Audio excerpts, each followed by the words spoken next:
갑과 을과 관련해서 우린 이런 얘기를 좀 나눠봐야 될 것 같아요. 집에서는 왜 화를 참기 어려울까? 가족이 더 화를 많이 내. 맞아, 화를 많이 내. 생각해 보세요. 우리가 화라는 게 참 다루기가 어렵습니다. 참으면 화병이고 화를 내면 분노 조절 장애래요. 특별히 요즘은 마치 집 안에서 모두가 다 화낼 준비가 되어 있는 사람들 같아요. 맞아. 내 아이가 분명히 밖에 나가서는 너무나도 젠틀한데 어쩌면 집에만 들어오면 이렇게 나에게 성난 사자처럼 달려드는지, 내 부모는 밖에 나가면 수없이 누구나 다 호인이라고 말하는데 집에만 들어오면 나에게는 폭군에 준하는 이런 사람인 경우들도 많이 있잖아요. 맞아. 그러면 맞아. 생각해보면 이런 일이 왜 벌어질까? 안전의 역설 때문이에요. 뭐? 안전해. 안전의 역설? 역설이라고 하는 건 뭐냐면 우리가 진짜 안전하다고 싶을 때 우리의 진짜 모습이 나오게 되는 거죠. 우리 전두엽 들어보셨죠? 네. 전두엽 바로 옆에 전전두엽 들어보셨죠? 네. 요건 다 사회생활 할 때 쓰는 겁니다. 이성적인 판단이나 합리적인 판단을 할 때 쓰는 건데 이런 모든 것들은 다 직장에서 쓰고 퇴근과 더불어서 우리는 또 똑같이 전두엽도 퇴근한다. 이성적인 게 확 줄어드는구나. 부모가 화를 내는 집하고 자녀가 화를 많이 내는 집하고 어느 쪽이 더 두려울까요? 야, 그거 야. 막상 막한데. 진짜. 제가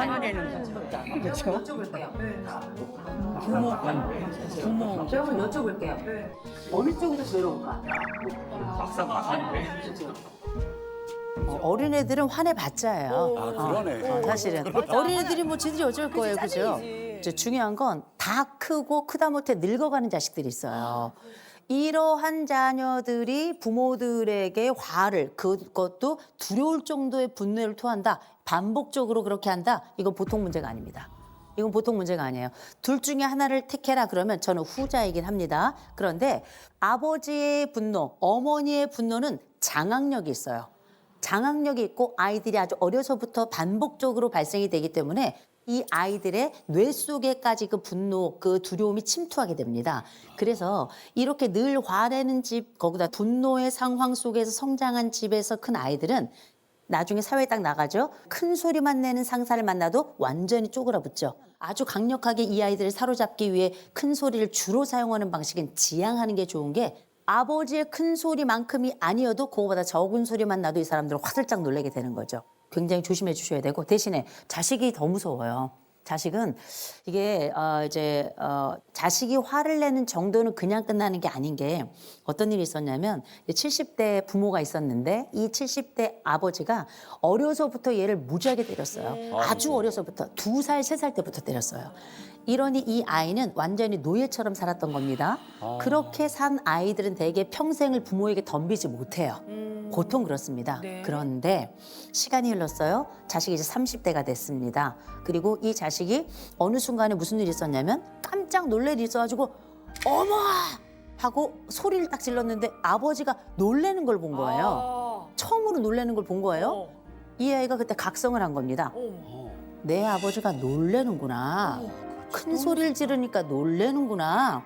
그리고 나서 어떤 일이 있었냐면 며칠 지나고 나서 마루에서 무슨 일이 있어, 언쟁이 있었는데 늘 숨죽여 살던 애가 갑자기 아버지한테 소리를 냅다 질러댄 거예요. 그랬더니 아버지가 움츠려드는 걸 본 겁니다. 그렇게 몇 번을 반복하다 안방으로 들어가서 소리를 지르기 시작했어요. 아버지가 더 움츠리는 걸 봤죠. 이 아들이 다니던 직장을 그만뒀습니다.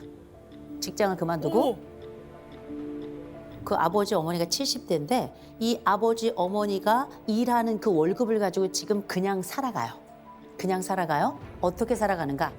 아침에 아버지 때려, 점심에 아버지 때려, 저녁에 아버지 때려. 어머머머머. 와. 어머, 어떡.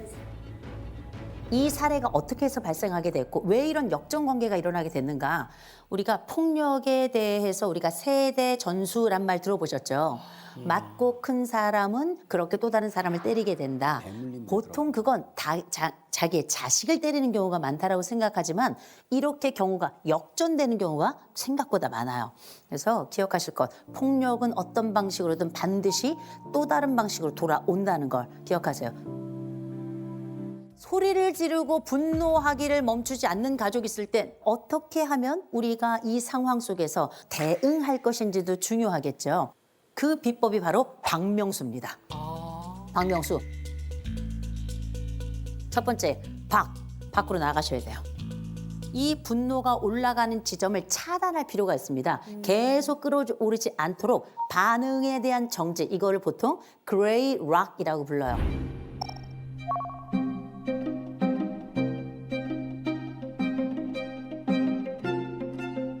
이 사람들도 관객이 있어야 화도 나는 거예요. 그래서 관객 자체가 사라지는 반응도 있습니다. 이렇게 밖에 나가는 이유는 디에스컬레이션이라고 부릅니다. 에스컬레이터 쭉 타고 이렇게 타고 올라가는 거죠. 상승하다라는 뜻인데 에스컬레이션에 대한 D가 붙으면 하강한다라는 뜻을 가지고 있어요. 감정의 하강을 가져오고 또 한 가지는 우리가 타임아웃 들어보셨죠?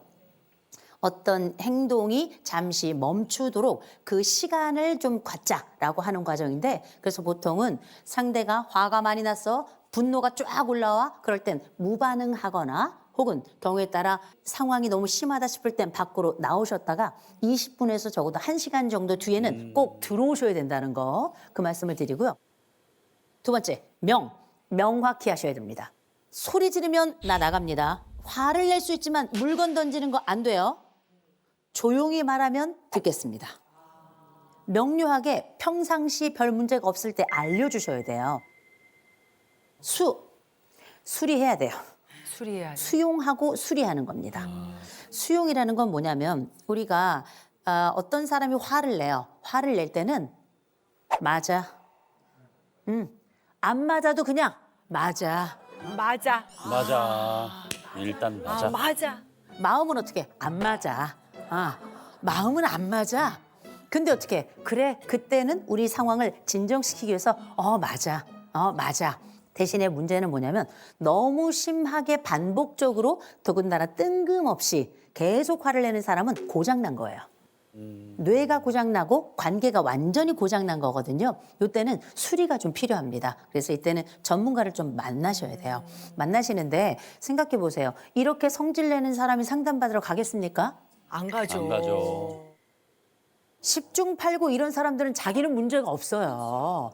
그래서 어떻게 하면 이렇게 우리 집에 문제가 있다고 생각되는 사람을 상담 현장에 데려갈까 생각하고 계신 분들 아마 많이 계실 겁니다. 제가 방법 말씀드릴게요.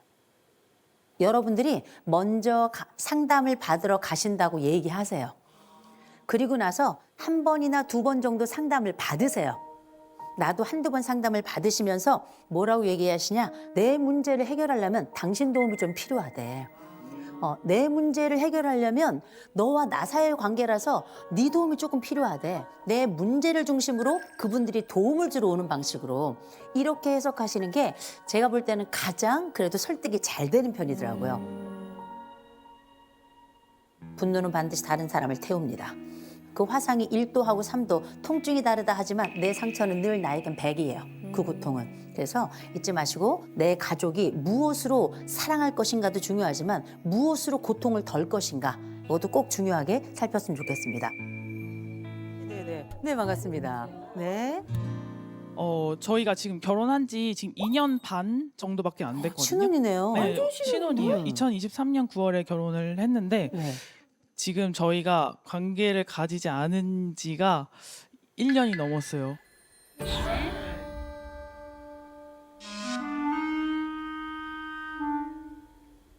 네, 지금 신혼의 절반 이상 관계를 갖지 않고 있는 상황이거든요. 그래서 근데 저희가 사이가 나쁘거나 한 건 아니에요. 동갑이어가지고 친하게 잘 지내는데 이게 너무 친구같이 변화가 된 건지 모르겠는데 저랑 이제 같이 이제 부부 관계에 대해서 얘기를 하는 것도 사실 전 이제 좀 어렵게 된 상황이거든요. 어머나. 너무 길어지다 보니까. 그렇지. 그러면 사실 우리가 2년 반 중에 지금 한 1년 정도 이제 부부 관계가 없었던 건데 그 이전에는 이제 부부 관계가 있었고요. 그 신혼 아주 극초 만에 있었어요. 극초 만에 있었는데 갑자기 어느 순간 아예 사라지더라고요. 네. 오, 그래요? 네. 그래서 어느 정도 약간의 그런 장난식으로 이제 그런 걸 보내요. 근데 막 엉덩이 이렇게 때린다든지 좀 장난스럽게 좀 이렇게 흔들어도 보고 이렇게 하는데 전혀 반응이 없고 사실 그냥 그냥 진짜 동성인 친구랑 같이 그냥 진짜 룸메이트라는 표현이 진짜 딱 맞는 것 같아요. 그래서 자존감도 많이 떨어졌었거든요. 여자로서 나는 매력이 없어졌나 맞아. 이런 그냥 들어. 기분도 많이 들었어가지고 그래서 좀 그런 것 때문에 좀 고민이 있어서 신청을 좀 하게 됐거든요. 그러시구나. 일단은 사실 이게 되게 용기가 필요한 이야기예요. 용기가 필요한 이야기인데 말씀을 진짜 잘하신 게 뭐냐면 이런 부부들이 엄청나게 많아요. 정말 많습니다. 요새는 줄여서 리스 부부다. 리스. 이렇게 평생 그냥 이렇게 마치 그냥 동반자인데 친구처럼 마치 형제나 자매처럼 이렇게 살아간다라고 하시는 분들이 되게 많은데 이건 보통은 진단이 됩니다. 섹스리스에 대한 기본적인 전제가 뭐냐면 3개월에 우리는 한 번도 부부관계를 하지 않았다면 이거는 섹스리스로 봐야 된다라고 보통 정의를 하거든요. 근데 제가 조금 걱정스러운 게 뭐냐면 지금 신혼 초잖아요. 네. 그런데 벌써 리스 부부 단계란 말이에요. 자, 그럼 우리가 아내 얘기를 들었잖아요. 그럼 어떻게? 이 남편은 왜 그러지? 이런 생각이 들잖아요. 남편 할 얘기 많다. 그럼요. 그러니까 남편도 이유가 양쪽이 다 있겠지. 들어봐야 돼. 그럼. 자, 우리 남편 어디 계시죠? 네네. 네. 아내가 1년 넘게 지금 부부관계가 없다 얘기를 했어요. 잠자리를 피하시는 건가요? 막 억지로 피하지는 그런 건 아닌데 일을 하는 게 좀 많이 힘든 일을 지금 하고 있어요. 어떤 일을 하는지 혹시 여쭤봐도 괜찮을까요? 지금 배송직 그런 일을 하고 있는데 지금 현재 아내랑 같이 하고 있거든요. 두 일을 분이 같이 하고 있어요. 예. 네네. 이게 아무래도 시간대도 그렇고 저희가 새벽에 자다 말고 일어나서 이제 일을 한 후에 들어오면 이제 아침 시간대가 돼요. 그러면 이제 들어와서 밥을 먹고 너무 피곤하다 보니까 자다 말고 나가기 때문에 너무 피곤해서 또 바로 저는 자고 일어나서 중간에 또 저희가 오후 시간에도 한번 또 나갔다 오거든요. 아우, 바쁘시네. 너무 힘들어 그거. 힘들지. 너무 힘들어. 그러다 보니까 이게 이제 일을 하다 보니까 불규칙한 생활 때문에 제가 원래 살이 이렇게 찌진 않았지만 살도 많이 찌게 됐고 그러다 보니까 너무 이제 몸도 무거운 것도 있어요. 사실 그 상태로 또 일도 하다 보니까 힘들기도 하고 그냥 이게 계속 그런 것 같더라고요. 그러니까 계속 그런 식으로 됐던 것 같은데 근데 저는 저희 관계를 지속하기 위해서 부부의 관계를 지속하기 위해서 부부 관계가 필요하다고 생각을 하는데 그런 부분에 있어서 아무리 생각해도 이건 아닌 것 같은 거예요. 1년 이상의 이런 리스는 사실 이해가 안 되는 상황이라 그리고 저희가 아무래도 자녀 계획이 있는 상황이거든요. 아 진짜? 네, 자녀 계획도 있는데 근데 저는 이제 사실 아이를 좀 빨리 갖고 싶었던 그런 주의였거든요. 근데 이제 20대 초반부터 좀 다낭성 난소증후군 같이 그랬구나. 네, 그런 부분이 좀 그런 진단을 받은 적도 있었고 그래서 저는 제 자궁이 그렇게 건강하지 않은 상태라고 생각해요. 그래서 더 이제 임신을 하기 저는 쉽지 않은 몸일 거라고 제가 느끼거든요. 네네. 그래서 그런 부분에서 느끼는데 이제 남편은 부부관계를 하면 바로 아이가 생기는 것처럼 그런 회피를 하는 거죠. 네.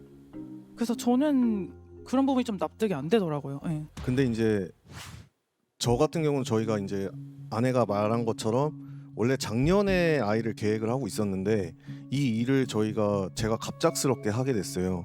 뭐 개인적인 뭐 저희가 같이 한 빚도 있고 아내도 이제 회사를 그만두게 되면서 그 돈이 좀 급하기도 하고 빚이 제일 첫 번째로 일단 큰 것 같은. 예. 혹시 그 빚의 규모를 좀 제가 여쭤봐도 될까요? 뭐 저희는 지금 일단 3천만 원 정도 빚이 있는데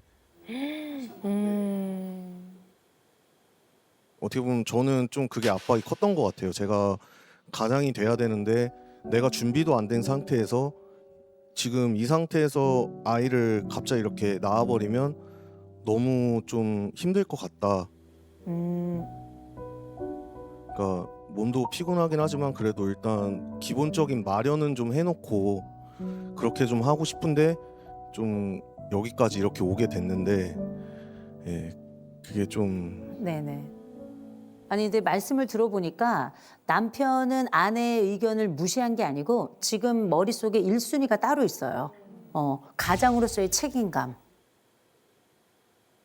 그리고 이 우리가 아이를 좀 안전하고 건강하고 의미 있게 키우려면 이런 기본적인 재산이나 또 최소한 빚은 없어야 되니까 이런 것들을 좀 구축해 나가고 그 다음에 우리가 한번 생각해 보자라고 일단 최소한 그렇게 생각하시는 것 같은데 제가 볼 때는 인생을 조금 길게 보면 빚은 당연히 갚아야 되겠지만 시기가 있는 게 있더라고요.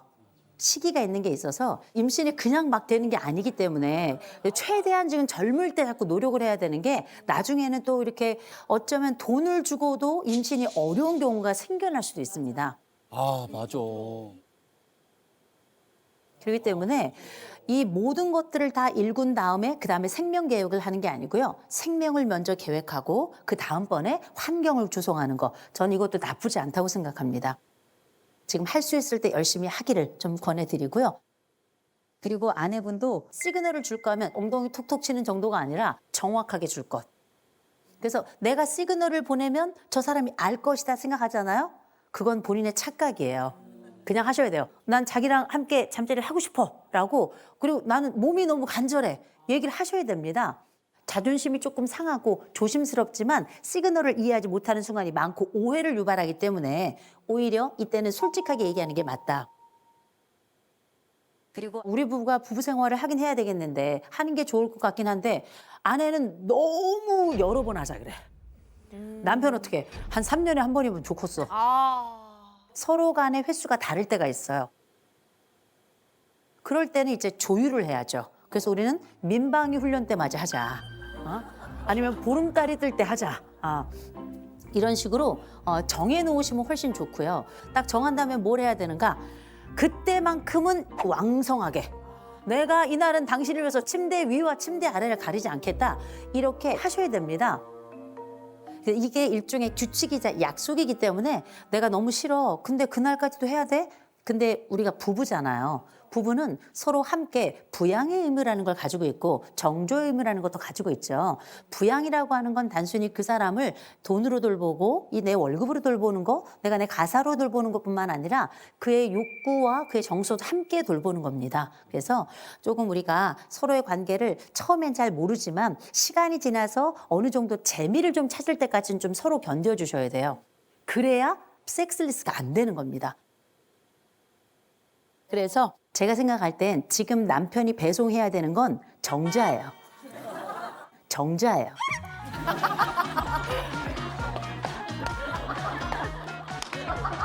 아 진짜 박수가 나오네, 그치?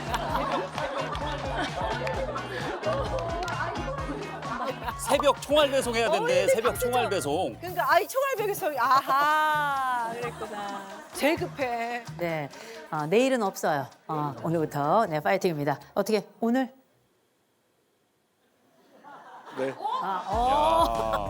남편 약속했어.